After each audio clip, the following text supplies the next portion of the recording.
Hello everyone, welcome to our channel Education Hotspot. So this video is for all class 12th political science student. So आप लोगों के exams board exam बहुत पास हैं, plus उसके बाद आप लोगों का CUET एग्जाम होगा जहां पे आप लोगों को 12th क्लास के सब्जेक्ट में से ही डोमेन चूज करना होगा। तो इस वीडियो में टाइटल से आपको पता चल गया होगा, ये 1 मार्कर की मैराथन वीडियो है और 1 मार्क्स कितनी इंपॉर्टेंस रखते हैं आप लोगों की दोनों तैयारी में, बोर्ड और आपके डोमेन सब्जेक्ट में, ये आई थिंक मुझे इस टाइम पे आपको एक्सप्लेन करने की जरूरत नहीं है। 1 मार्कर क्वेश्चन में देखिए प्रॉब्लम ये रहती है, if you know the answer then only you can take. यहाँ पे गेस तुक्का सब काम नहीं करता है, तो दैट्स वाई 1 मार्कर क्वेश्चन की प्रैक्टिस होना is very very important.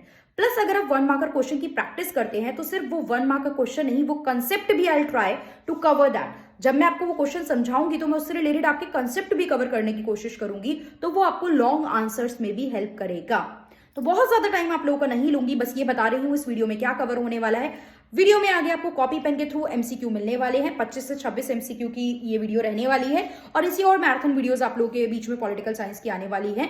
So hope you find this video beneficial और इन एमसीक्यू सीरीज से आप लोगों को बेनिफिट मिलेगा। तो वीडियो को एंड तक देखिए and do let me know that this is beneficial for you और not.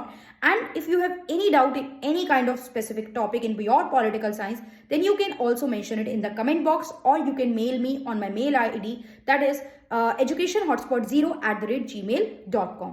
Plus, if you want me to prepare more videos of like long question answer, passage based question, reasoning assertion question, then also you can mention it in the comment box. Do watch the video till the end and I'll wait for your response so that I can make further videos as per your needs and requirements. So do watch the video till end. सो अब start करते हैं अपने MCQ series को। Importance मैं आप लोगों को बता चुकी हूँ इसकी क्या है हम लोगों के लिए, तो without wasting any time directly हम लोग क्वेश्चन स्टार्ट करते हैं। सो मिक्स क्वेश्चंस हैं यहाँ पे। So this is the first question, when both the super power have the capacity to retaliate against an attack and to cause so much destruction that neither can afford to initiate war। पहले इसका मतलब समझ लो। दो super power थी, आप सबको पता है, फर्स्ट चैप्टर आपका दैट इज कोल्ड वॉर, उसमें क्लियर कट एक्सप्लेन किया गया है कि आपकी दो सुपर पावर थी, दैट इज उस समय पे यूएसए एंड यूएसएसआर, जिनके बीच में एक लंबे समय तक एक कोल्ड वॉर चला। तो यहाँ पे वो पूछ रहा है कि ऐसी चीज जिससे दोनों पार्टी को ये पता है कि अगर वो प्रॉपर वॉर इनिशिएट करते हैं, वॉर उनके बीच स्टार्ट हो जाती है, तो दोनों को उससे बहुत ज्यादा नुकसान होगा। लाइक सेकेंड वर्ल्ड वॉर के समय जापान का नुकसान देख के चीजें और भी ज्यादा एविडेंट और क्लियर हो गई थी।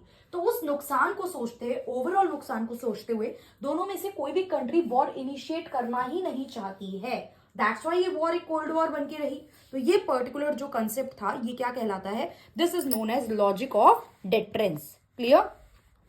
नेक्स्ट बात करते हैं first deputy prime minister of India. I think चीजें क्लियर हैं और ये कॉपी पेन वाला वे ही हम रखेंगे जिससे चीजें थोड़ी सी क्लैरिटी में रह पाए, बिकॉज बोर्ड पे इतना सब लिखना फिर इरेज करके दोबारा लिखना प्रॉब्लमैटिक हो जाता है और बहुत अलग से टाइम निकालना पड़ता है। ये कॉपी पेन में जब भी मुझे टाइम मिलता है मैं नोट्स एक जगह कंपाइल कर लेती हूँ एंड देन वीडियो बनाना भी कंपैरेटिवली टाइम टेकिंग नहीं होता है। ठीक है, फर्स्ट डिप्टी पी, और मुझे पीडीएफ भेजना भी आसान रहेगा ना इसके थ्रू, अदरवाइज बोर्ड पे फिर स्क्रीनशॉट आपको प्रॉपर इमेज लेके सेंड करना, वो थोड़ा टिपिकल हो जाएगी चीजें।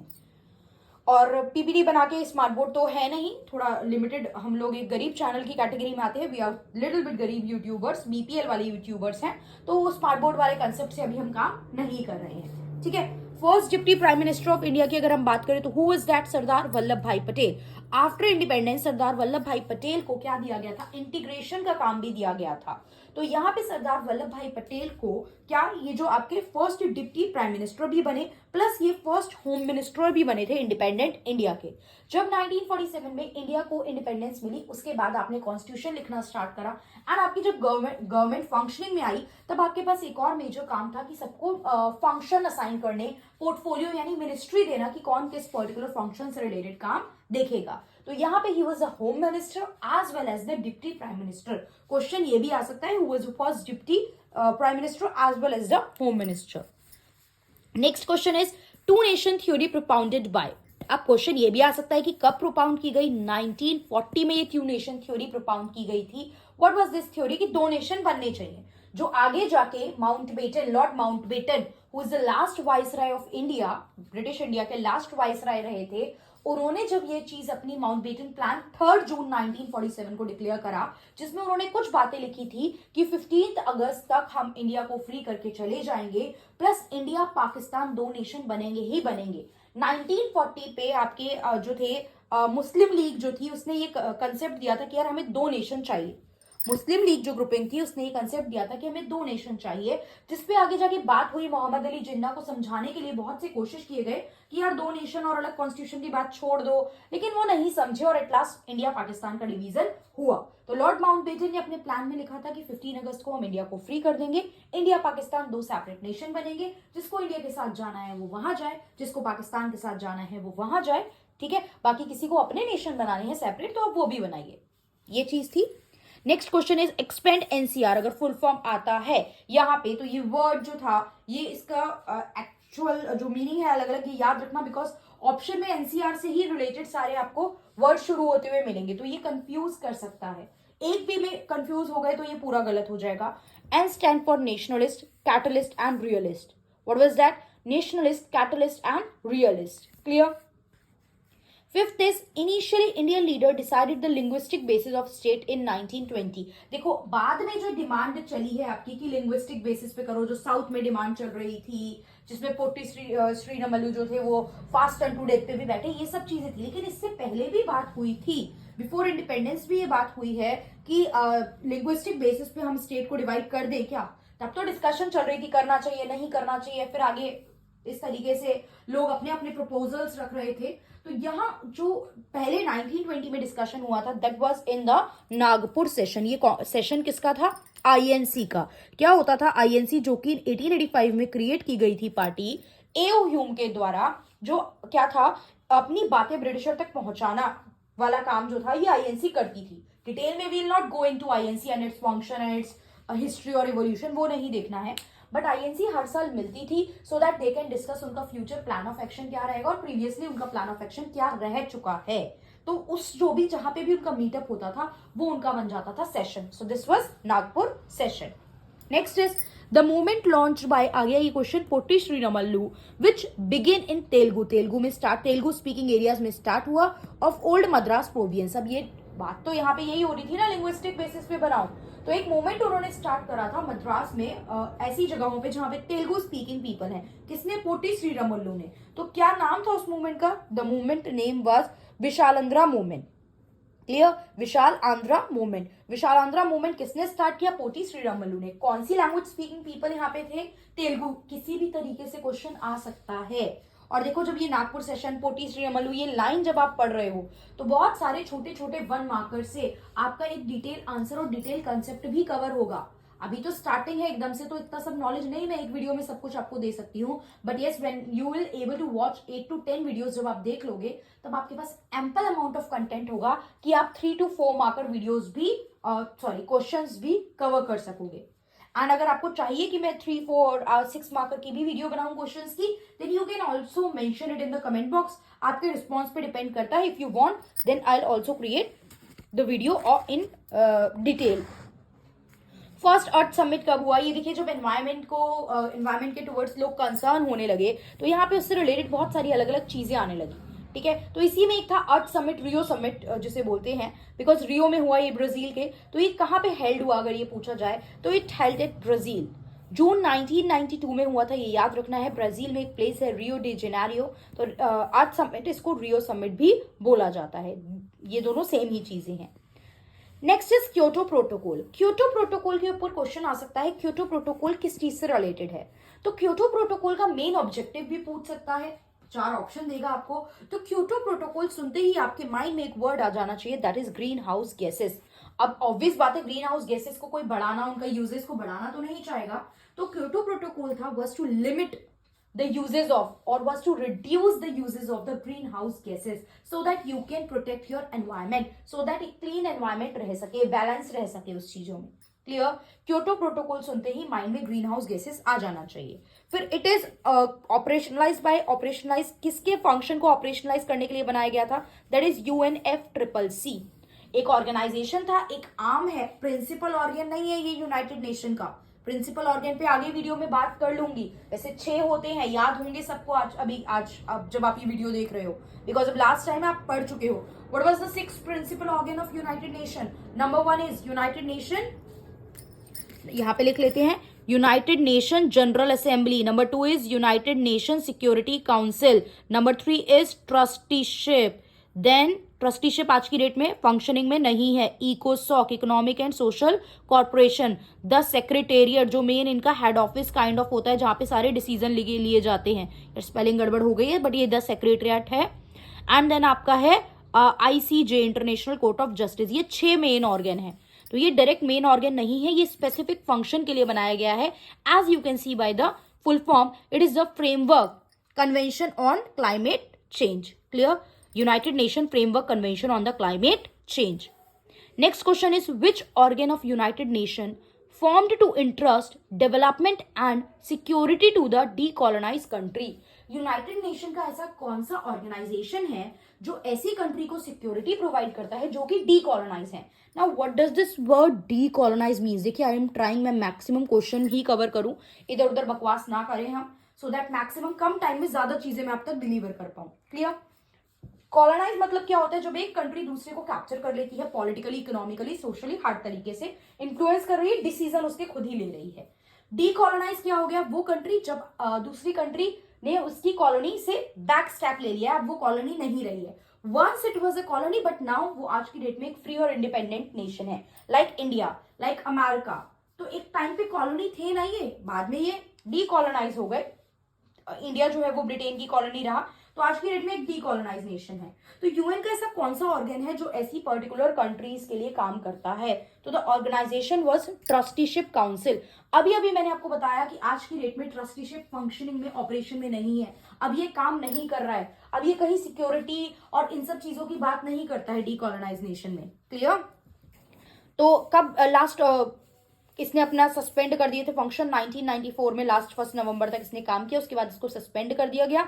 लास्ट कंट्री जिसको इसने इंडिपेंडेंट फ्री कराया, जिसमें इसने डेमोक्रेसी और इन सब चीजों की बातें पहुंचाई, बस पलाव। याद रखना, ये पूछ सकता है, पता होना चाहिए, नहीं भी पूछ रहा तो पता होनी चाहिए इतनी चीजें। ठीक है? एग्जाम में बुक में डायरेक्टली नहीं लिखी है, स्टिल आपको 1-2 चीजें एक्स्ट्रा पता भी होनी चाहिए।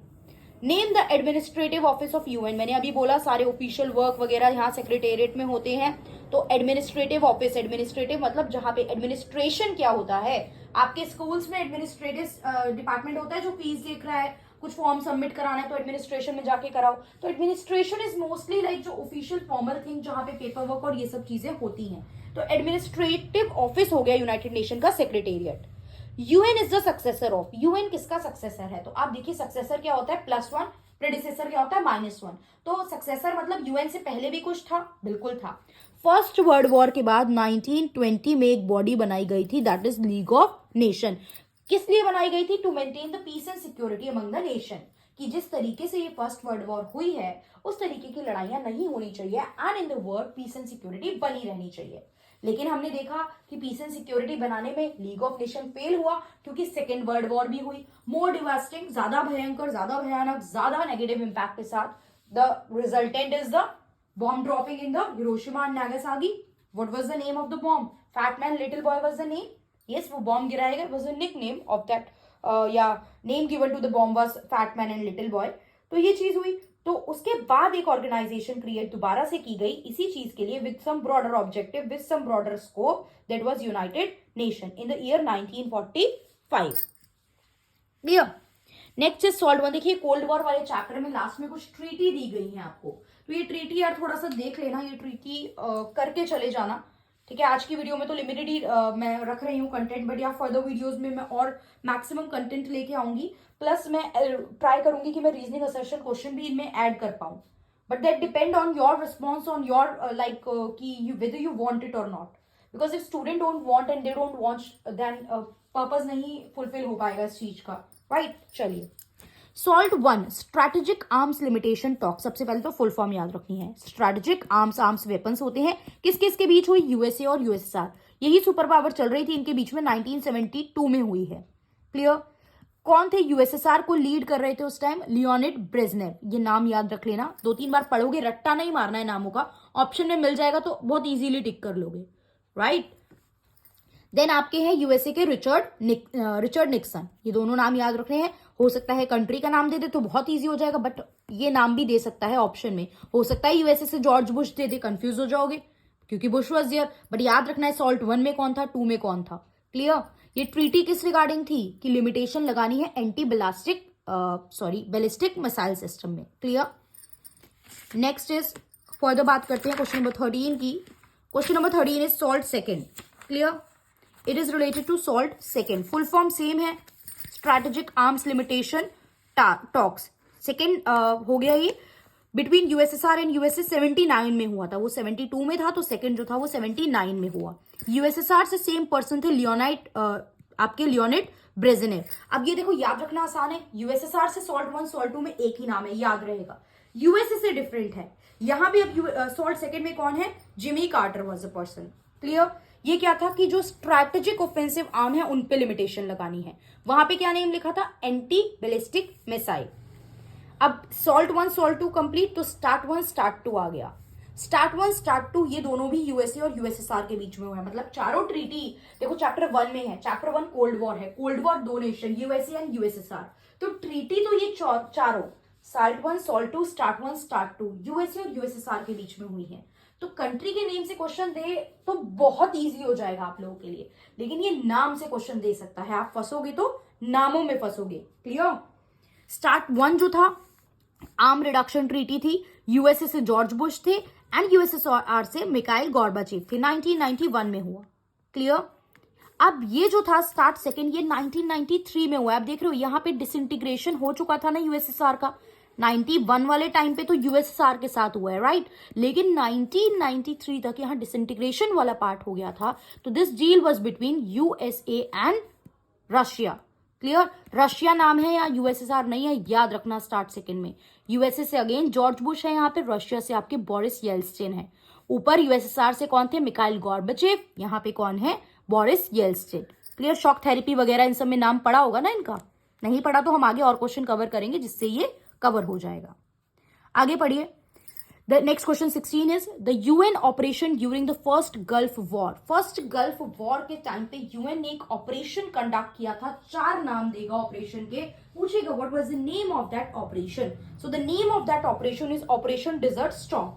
किस चीज के रिगार्डिंग था, ये एक 42 डेज का मिलिट्री ऑपरेशन था जो कि यूएसए के साथ मिलके कुछ इंटरनेशनल ग्रुपिंग और कंट्रीज ने भी करा था। क्यों, क्योंकि इराक ने कुवैत पे इन्वेजन कर लिया था, इराक ने कुवैत को इन्वेड कर लिया था। The movie of the Akshay Kumar that is airlift is related to this. Iraq ने जो कुवैत पे क्या करा था, इन्वेजन कर लिया था, तो यूएसए भाई अपनी सुपर पावर है, हमें तो अपना दिखाना है that yes we are strong, we will help Kuwait. और वहीं से देखो आज तक भी चीजें यूएसए और इराक के बीच में ओके नहीं है, आज भी प्रॉब्लम चल रही है। रिसेंटली इराक के जो अभी लीडर थे वो गए हैं चाइना विजिट करने, चाइना और उसकी मीटिंग हुई है। अब वो ओपनली डिस्कस तो करते नहीं है, चाइना का क्या पता किसी को क्या कर रहा होता है, डायरेक्टली नहीं डिक्लेयर होता है कि वहां एग्जैक्टली हो क्या रहा है। चाइना भी अमेरिका का दुश्मन है, इराक भी एक तरीके से अपोजिट पोल पे है, तो यहाँ पे इन दोनों का साथ में आना अमेरिका के कान खड़े कर सकता है, बिल्कुल ठीक है। तो यहाँ अमेरिका इस चीज को एक इनकी ट्रीटी आपस में अगेंस्ट अमेरिका या कुछ समझ के चल सकता है। तो ये ऑपरेशन किसके रिगार्डिंग था ये समझ में आया, पूछ भी सकता है ना, ये पूरी लाइन लिख के देगा। इराक इन्वेजन कुवैत में अमेरिका ने एक ऑपरेशन, यूएसए ने एक ऑपरेशन लीड किया था, what was the name, desert storm. आगे और ऑपरेशन डिटेल में देख लेते हैं, स्टेटमेंट देखे कुछ भी पूछ सकता है। The operation name is Operation Infinite Reach. Clear. Infinite Reach जो था ये कोड नेम था for American cruise missile strike on al Qaeda bases in Afghanistan and Al Shifa pharma factory in Khartoum. Khartoum और अफगानिस्तान में जो अलकायदा और ये अलशिफा जो फार्मा की फैक्ट्री थी वहां पे क्रूज मिसाइल स्ट्राइक की गई थी। क्लियर। ये सूडान में है, वो अफगानिस्तान में है। तो ये जो ऑपरेशन था ये था operation Infinite reach. This operation was conducted और ऑर्डर्ड बाय, कंडक्टेड तो प्रॉपर मिलिट्री करती है ऑपरेशन, इस तरीके की मिलिट्री नेवी फोर्सेस करती हैं आपकी। तो ये जो था ये ऑर्डर किया था, उस समय पे प्रेसिडेंट थे bill Clinton. Clear. Infinite reach से समझ में आ जाएगा, सूडान एंड अफगानिस्तान में जो उनके मिलिट्री अलकायदा और बेसिस थे उन पे एयर क्रूज का मिसाइल स्ट्राइक था। डिजर्ट स्टॉर्म हुआ, इनफाइनाइट रीच हुआ। Next is operation enduring freedom.